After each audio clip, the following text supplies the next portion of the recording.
He's live from the Grotto with Greg Hanna. Greg, what's going on, man? How are you? Hey, I'm doing fantastic, Neil. I can't wait to talk to our next guest again. Oh my gosh. We have Chris Mulkey.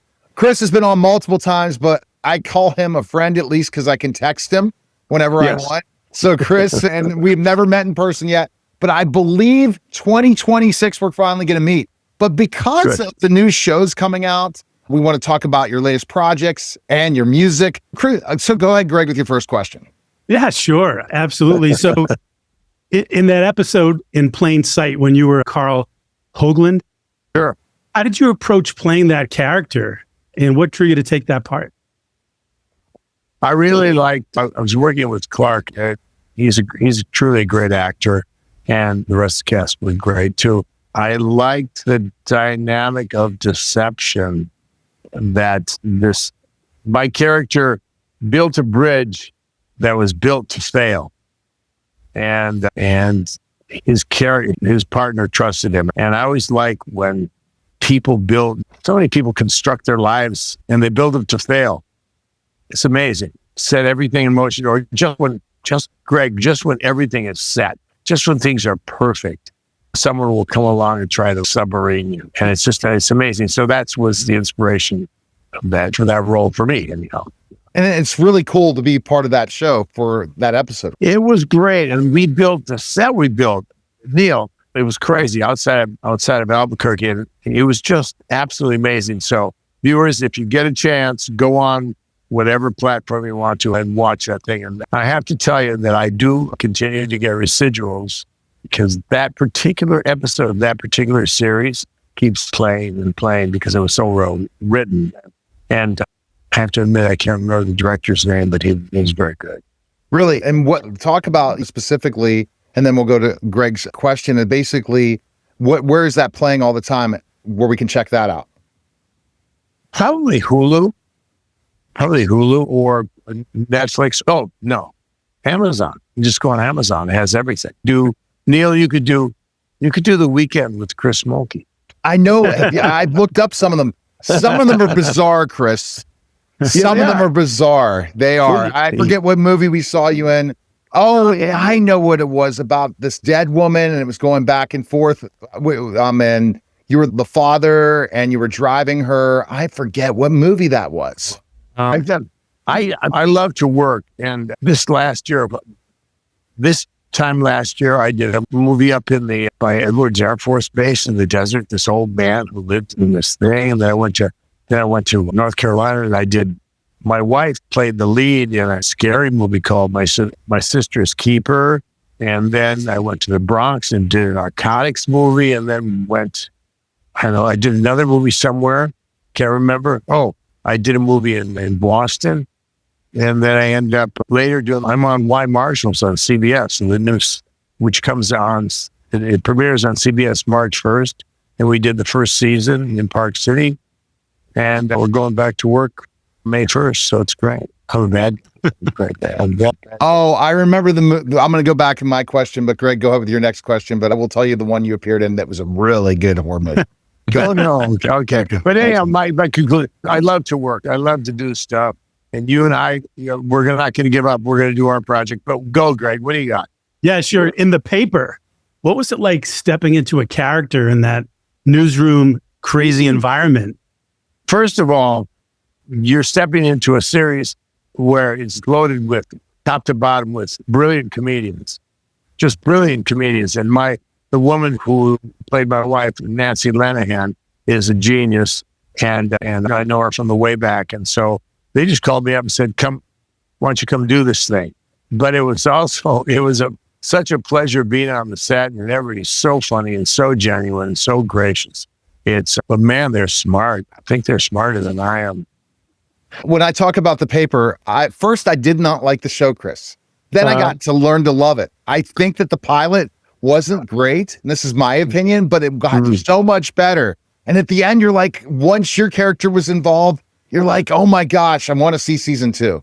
Yeah, that's true of a lot of series. It's hard to do a really good pilot.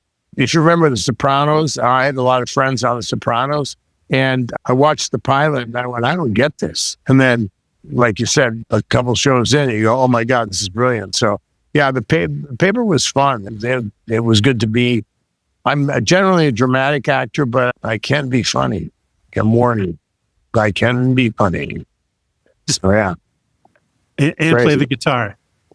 I play the guitar. Yeah, I'm doing a new record. I'm doing a new record with Britton Buchanan from the Voice. He and I he was the runner-up last year, and he's on the new Voice that's coming out. And he and I have a 10-song record that we're doing in Sanford, North Carolina. So Britton Buchanan, look him up. He's a great singer-songwriter, Americana, a great player, and we've played together live, of course, and a great writer too.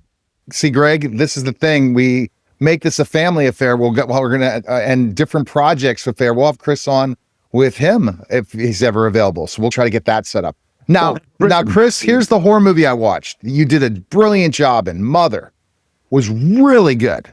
Oh my goodness. It was called Mother. Mother, May I? Mother, May I? Sorry. Yeah. Yeah, that was directed by Lawrence. He's out of London, director's from London. And he was my across the street neighbor. Actually, Chris Long, who was the showrunner for The Mentalist, lives across the street from me in Gloria Swanson's old summer house, the old scary actress from the silent era. And so anyhow, Chris came over and said, "Do you want to do this movie with my son-in-law, Lawrence, written by his daughter Daisy?" And I said, absolutely. I read it and I said, absolutely. And we shot it out in Woodstock, New York. Yeah. Oh. Yeah, cool. Chris, anybody who's been out to the IMDb, they have to realize that you probably have your own dedicated server because of the volume of work you've had over your years, right?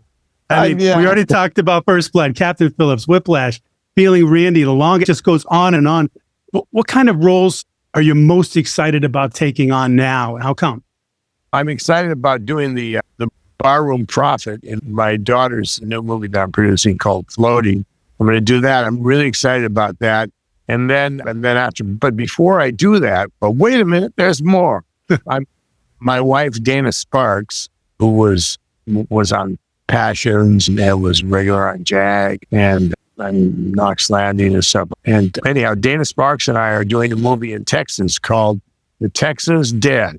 And we start shooting the 6th of March. So it's coming up. So we're going to do that. Yeah. But I'm excited about doing that. And I play this. It's The Prodigal Son. It's a story about this rancher who was a musician and he quit that to go back and run his ranch and run his business. And one of his sons stayed with him and worked with him, but was stifled and is just an insufferable, can I say prick? And you can say whatever. Go ahead. Okay. And then his other son went to Austin, Texas and sought his dream. And so they all get together for a Thanksgiving dinner and his one son's two girlfriends show up. It gets messy. Neil, it gets messy. We need a bouncer. Come on. Oh, come on. I'll be out in Texas with you. Tell me. I'm there. I have to get away from this cold. Oh, my God. Come on now. Where in Texas are you filming? Yeah, it's not that warm. We're going to film in Abilene. March, but it still be better. Come on now. So Abilene's near, how far is that from Dallas? Let me see. It's 2.5 hours. 2.5. Okay. All right. No, I'll be in Abilene. You tell me I'm there. Okay. Let's talk. We'll talk about it. All right. So U.S. Marshals coming up on CBS, that appearance. Talk about that. Okay. It's called Y Marshals. Y Marshals. Okay. Yellowstone Marshals. And Luke Grimes plays Casey, and he's back on his old ranch after Kevin Costner and the whole gang split. And it's just, he's become a U.S. Marshal. And it's really riveting and smart. And so I joined the cast. We did 10. I joined the cast in episode 4 and then wrote it out to the end. And then at the end of the 10 episodes, it was clear that I was going to have to come back because there was some unfinished business. Oh, but Greg, are you impressed? This guy's 73 years old and literally is doing all this work. I think we got to flip that. 37, I think. Yeah, 30. Yeah, exactly. Oh, man. What's in the water? Oh, yeah, I don't know. Man, when I was 37, 37. What was I doing? I was playing LA City League ball and running marathons and raising 2 kids with my wife, Karen Landry. Yeah, it's been, I'm just, it's hectic. Stay in shape, stay off the sauce, let the whiskey train go without me. That's it. Used to like that whiskey train, but not anymore. The tequila train too. I liked any train.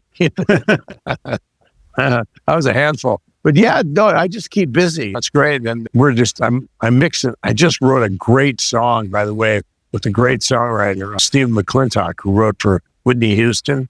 And it's called Two-Lane Road. It's a love song, but it's just rocking. I'll send you, I'm going to the studio Thursday and I'm going to revoice it. And because I'm going to sing, I'm going to revoice in the studio. We did a demo that wasn't studio groovy, so I'll send you a copy of it. But yeah, so I'm just rocking, man. It's good. I'm thankful. Oh, it's amazing. Quick question before I give you my last question after Neil gives you another question. I'm ready. So your career, so varied. We talked about that, right? Huge theater, TV. You were talking sports and marathons, all this past in your life. And you're so passionate about acting still. What's one piece of advice that you would share with actors who are just starting out and coming out? Oh, yeah. It's one phrase that it goes along on me. Show up on time, be nice, and know your shit. That's it. That's it. And also, just be a bulldog. I'm not pushy or anything, but I'm inquisitive. So I'll ask. I think you guys have got me all hot and bothered. I'm going to call my manager right now and ask about a couple things. But that's it. Know your stuff. Read, pay attention, and watch other people. Watch other people's stuff. And when I teach acting at the Ruskin Theater in Santa Monica, I do a master class where I redirect the scenes. They bring in, the format is, you get two guys, you and Neil. I give you a scene from Streetcar Named Desire. And so for 6 weeks, you guys each Saturday come in and you perform that scene for a master. And so I do every 6-week cycle, I do one class and redirect the scenes. And why am I saying this? So I like doing that because I like watching what people do, how they construct things. And in teaching that class, it makes me think about what I'm doing. And what I say to my people is, you got to find your guy. You both have found your guy. Neil, you found your guy in both in this format and the wrestling format. You found your guy. And Greg, you found your guy being this guy. So a lot of people wander around in their lives and they don't find their guy because they don't listen to themselves. You don't sit quiet and figure out who I am. They just emulate other people and bounce off other people because there's too much. All right, so I'm just going to throw it back to Greg with his question. Well, before we do that, I got to hear your Stella. Come on, let's hear it, Neil. Come on. Oh, you're Stella. No, yeah, Stanley. It'd be Stanley and Mitch. Be Chan. You see, Stella. You understand me? Your sister's driving me crazy. Stella, you understand? Stella. That's great. That's pretty good.